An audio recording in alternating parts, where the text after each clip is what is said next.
Star of the West was an American civilian steamship. In January 1861, she was hired by the United States government to transport military supplies and reinforcements to the U.S. military garrison of Fort Sumter, but was fired on by cadets from the Citadel. The ship was a substitute for Sloop-of-war USS Brooklyn, an armed screw sloop that continued to escort Star of the West on its journey. Background: Star of the West was a 1,172-ton steamship built by Jeremiah Simonson of New York for Cornelius Vanderbilt, and launched June 17, 1852. Its length was 228.3 feet and its beam 32.7 feet, with wooden hull-side paddle wheels and 2 masts. She started service between New York and San Juan de Nicaragua on October 20, 1852, and continued this service for Charles Morgan from July 1853 to March 1856.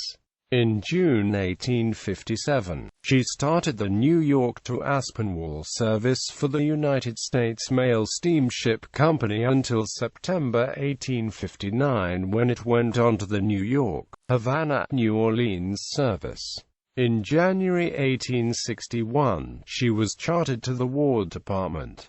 American Civil War. On January 9, 1861, weeks after South Carolina declared that it had seceded from the U.S., Star of the West was fired upon by cadets from the Citadel stationed at the Morris Island Battery as the ship entered Charleston Harbor. This prevented Star of the West from resupplying Major Robert Anderson's garrison at Fort Sumter. Star of the West was given a warning shot across the bow and turned about to leave the harbor mouth. She was hit 3 times by what were effectively the first shots of the American Civil War. Although Star of the West did not suffer any major damage, her captain, John McGowan, considered it too dangerous to continue and turned about to leave the harbor. The mission was abandoned and Star of the West headed for her home port of New York Harbor. The ship was then hired out of New York as a troop transport for $1,000 a day under its master, Elisha Howes. Star of the West sailed for Texas to pick up 7 companies of United States troops assembled at Indianola on April 18, 1861, while anchored off Pascagoula Bar leading into Matagorda Bay. The ship was captured by Colonel Earl Van Dorn and members of 2 Galveston militia units, the Wigfall Guards and the Island City Rifles.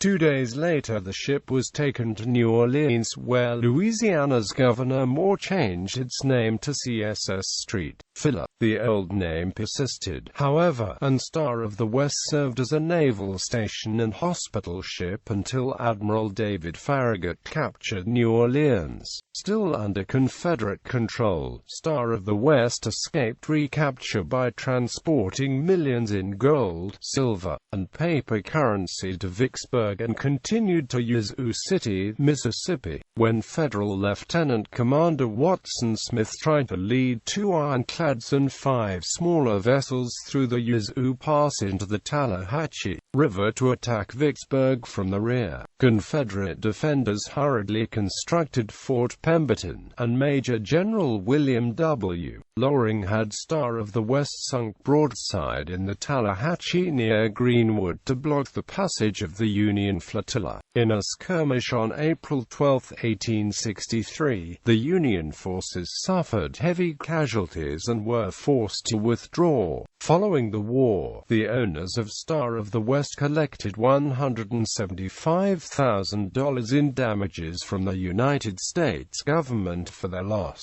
In popular culture, the incident looms large in a novel by John Updike, Memories of the Ford Administration. Although Updike's protagonist is trying to write about the mid-1970s, he spent those years seeking to write a book about President Buchanan, and his mind keeps reverting to the 19th century military and, among other incidents, the mission of the sloop to Sumter. The Star of the West Medal is awarded annually to the best drilled cadet at the Citadel, the military college of South Carolina. In June 1893, the Citadel superintendent, Colonel Asbury Coward, took the Corps to Aiken, South Carolina for their annual encampment and graduation exercises.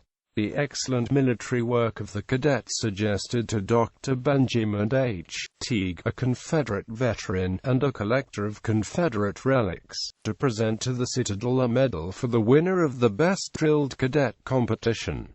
Among his many curios, Teague had a piece of oak from the steamship Star of the West. He sawed a small piece of this wood into the shape of a star and had it mounted on a gold medal. The recipient would wear the medal for 1 year and then pass it to the next recipient. The winners' names are inscribed on the Star of the West monument on the college grounds. However, the original medal with the wood has been lost to history.